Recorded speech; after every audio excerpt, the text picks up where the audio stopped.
What's up, everyone? My name is Spencer.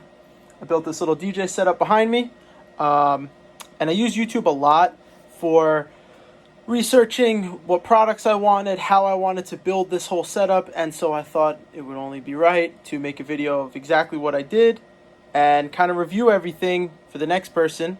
So if you guys see this, hopefully you might get some ideas. Maybe you'd be like, I don't like that, I do like that. So hopefully this helps. First off, I have the Prime 4.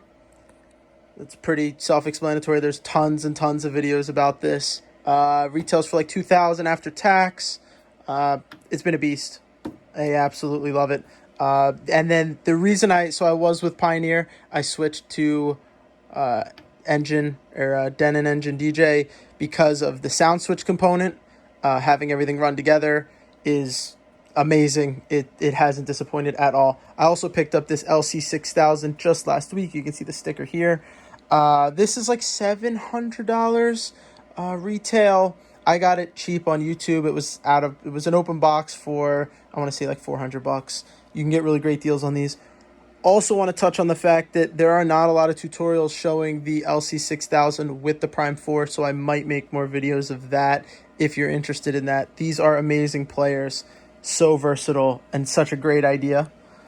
And then just kind of how they work. So there's a power out, which we'll plug into the strip box. There is the line out, which is basically just a USB that goes into USB slot 3 or 4. You can't really see it because my booth is blocking me. And that just depends on whether you want decks 3 or 4. So I have it on 4 just because I'm right-handed and I like it on that side. So again, pretty standard setup.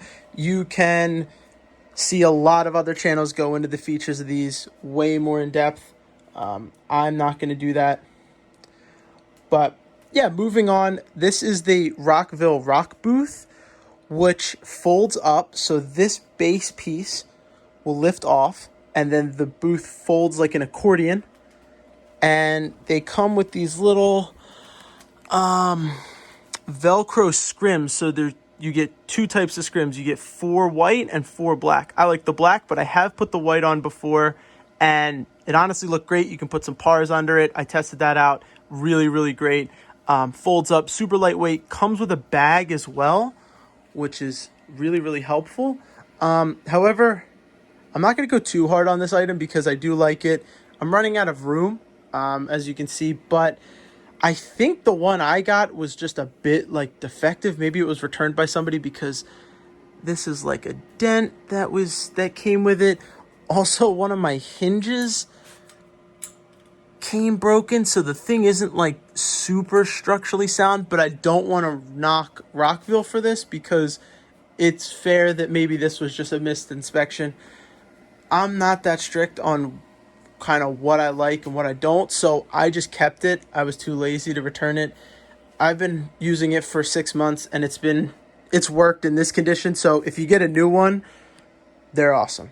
Then that's going to be even better. I want to say this is like $250, but I'm going to leave all the links in the description. Next would be the Fog Fury Jett, which is from ADJ. This is the geyser effect.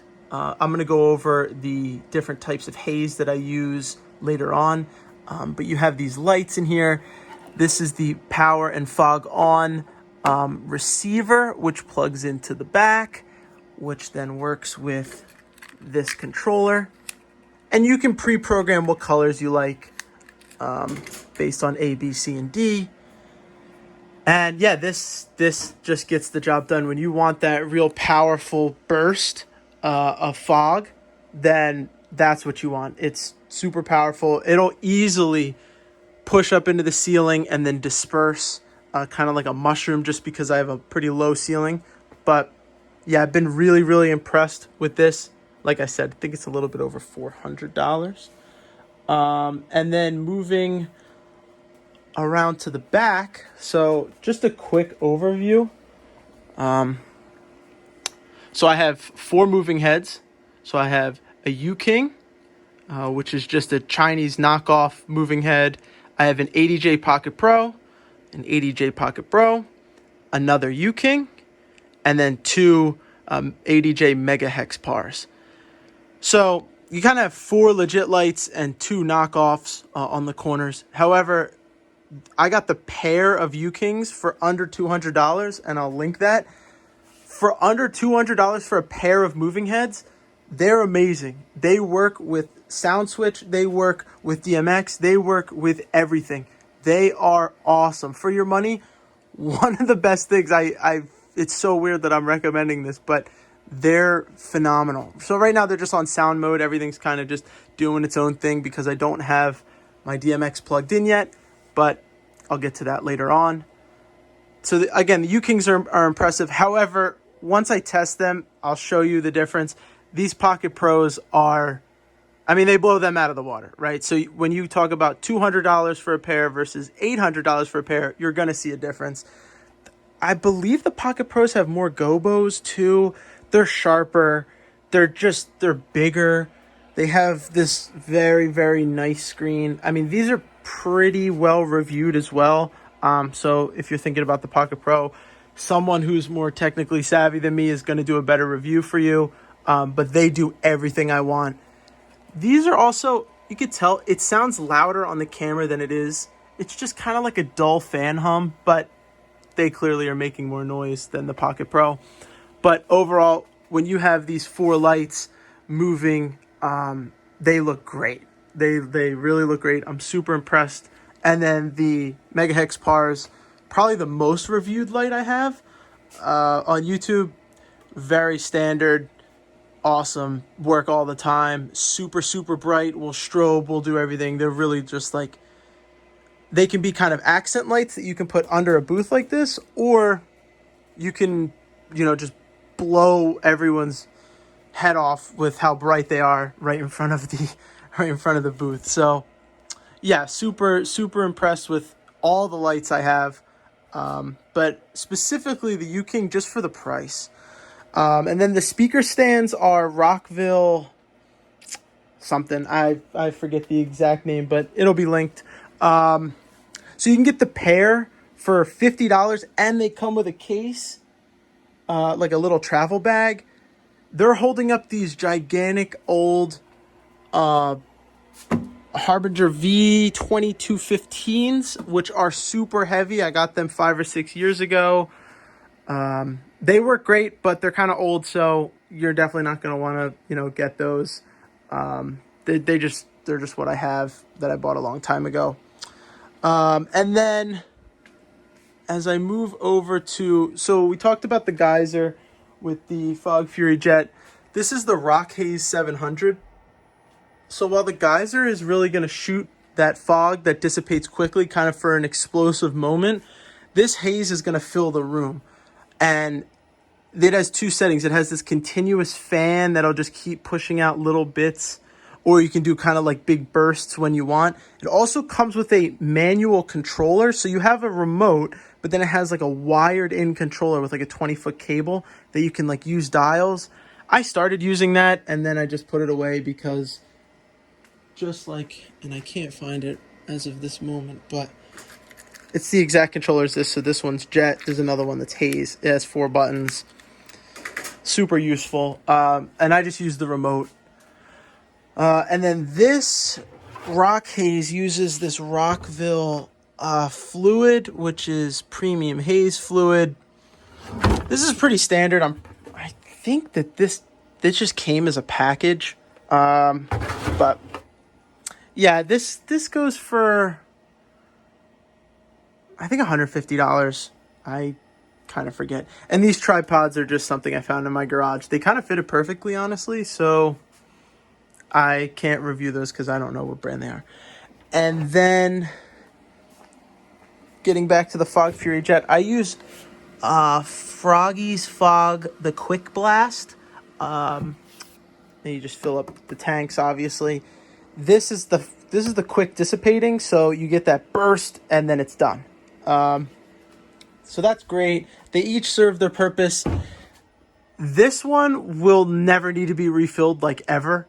And this one is going to need to be refilled like all the time. So this is going to use a lot more fluid.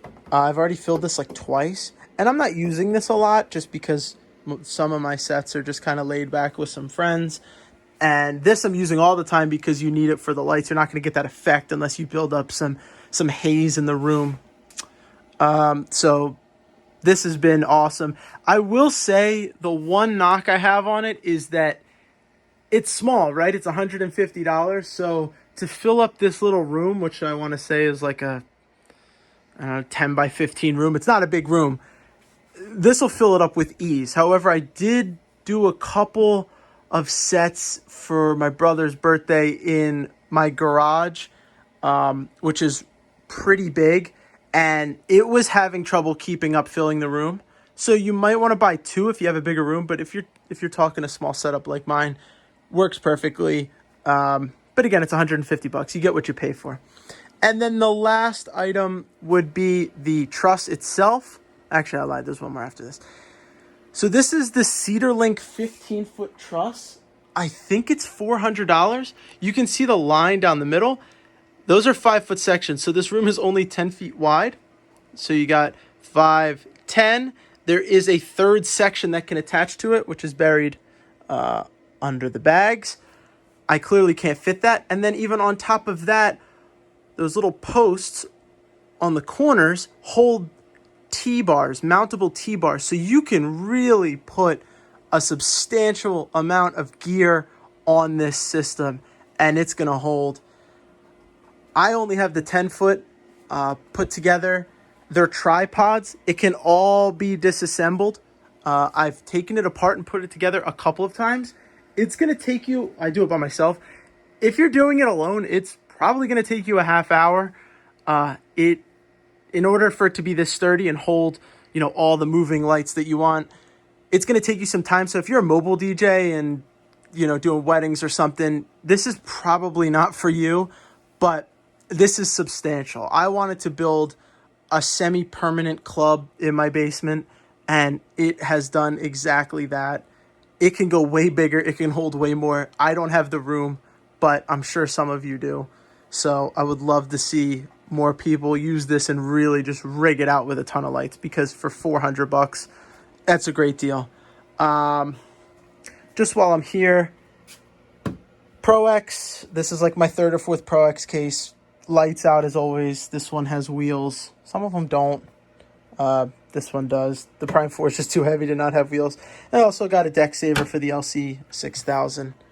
And then lastly, for DMXing, so I got the wireless.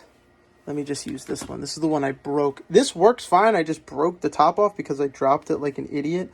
Again, they're all labeled because in the box it said only use the charger specified for that specific item. So I follow directions. And again, these are just battery powered. So you just charge them up.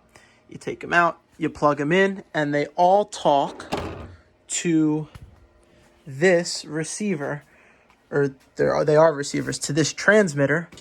So this transmitter, which I have connected to the Soundswitch dongle. So this is I think they call it the micro USB. I'll also link this. This is like $40. The Denon wireless DMX is like $200. So what I'll do is I will take this. So I'll take that attachment, plug it into my laptop, plug Soundswitch into my laptop, which will talk to the receiver, which will talk to the transmitter, which will talk to the receivers, which will talk to the lights. And then the transmitter itself needs to be powered. So none of those. So the Denon setup, the one I got at least, is battery powered. The transmitter needs power. So you'll need an outlet to make this work. But to have wireless DMX, it just makes it so much easier. There's already so much clutter because every one of these lights has a power cable. You can kind of see the lines. Just to have twice as many DMX cords running around, it just gets really, really messy, especially daisy chaining them all. So I think just for cleanliness, it has been really great. And I haven't had a problem really with any of this equipment. This can be pretty fickle. This ADJ Fog Fury Jett does not really work with Soundswitch. So if you want to do timed, like on the beat drop when it shoots off, I couldn't find a way to make it turn off. So it would go with the drop and then it would just keep going until you couldn't see your hand in front of your face in the room. So that was kind of an issue. I also don't connect the Hazer. So neither of the Hazer or the Fog are going to get connected via Soundswitch. That's why I use those remotes. If I see the room needs more Haze, I'm doing that. If I want, everyone to go crazy on the drop, I'm going to use the remote. So I just keep those kind of in my pocket or right next to my setup. But everything else is going to run automatically.